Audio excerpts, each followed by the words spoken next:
তোমরা কে? ভাই আমরা রাজাকার। কেন রাজাকার? চেয়েছিলাম অধিকার, হয়ে গেলাম রাজাকার। আচ্ছা, তোমার কি বক্তব্য? আমাদের যে মা বোনদের গায়ে হাত দিয়েছে ওইটা নিয়ে আমার সমস্যা আছে।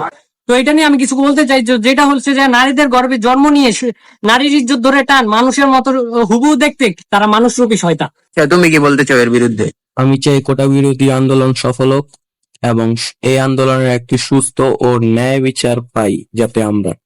তাহলে তোমাদের শেষ বক্তব্য কি? আমাদের শেষ বক্তব্য হচ্ছে যে আমরা এই আন্দোলন নিয়ে একটা বিহিত চাই। যেভাবে বলতেছে যে মুক্তিযোদ্ধা নাতিপুতিরা চাকরি পাবে, এটা যদি না হয়ে আমরা সাধারণ জনগণরাও যদি ভালো চাকরি পেতে পারি, মেয়েরা খাটিয়ে যাতে আমরা ভালো পর্যায়ে যেতে পারি, এটা সরকারের কাছে বিনত অনুরোধ থাকবে। আর এই আন্দোলনের একটা শেষ বিহিত চাই। তাহলে এটাই তোমাদের শেষ বক্তব্য? হ্যাঁ। তুমি কে আমি কে? রাজাকার রাজাকার। তুমি কে আমি কে? রাজাকার রাজাকার।